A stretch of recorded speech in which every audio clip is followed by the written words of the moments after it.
Which of the following sequences are in AP? If they are in AP find the common difference. आपल्याला sequence दिलेला आहे आणि तो AP आहे की नाही हे आपल्याला फाइंड करायचं आहे आणि कॉमन डिफरन्स फाइंड करायचा आहे. बरं, फर्स्ट काय करू आपण, हा सिक्वेन्स लिहून घेऊ.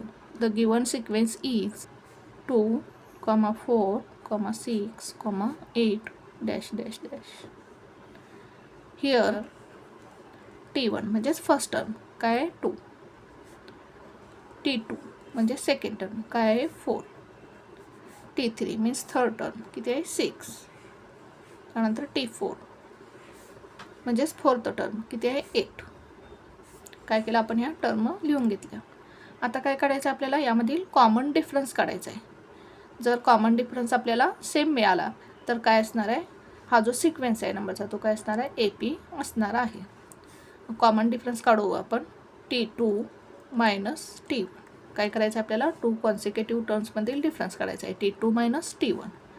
T2 किती आहे 4 मायनस T1 किती आहे 2.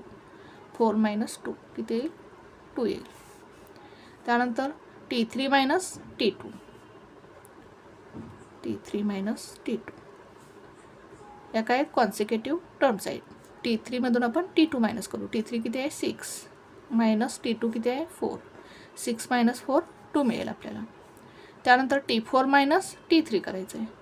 T4 minus T3 is equals to T4 किती आहे 8 मायनस T3 किती आहे 6. 8 मायनस 6 2. आता इथे आपल्याला कॉमन डिफरन्स म्हणजेच 2 कॉन्सिक्युटिव्ह टर्म्समधील डिफरन्स काय मिळाला, सेम मिळाला.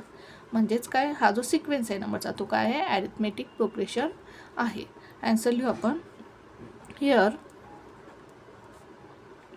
The difference between any 2 consecutive terms is constant. Therefore, the given sequence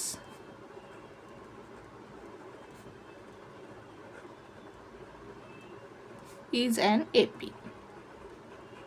AP म्हणजेच काय ॲरिथमेटिक प्रोग्रेशन. आणि कॉमन डिफरन्स किती मिळाला आपल्याला 2. And the common difference D is equals to. पहा पुन्हा एकदा एक्झाम्पल कसं सॉल्व केलं.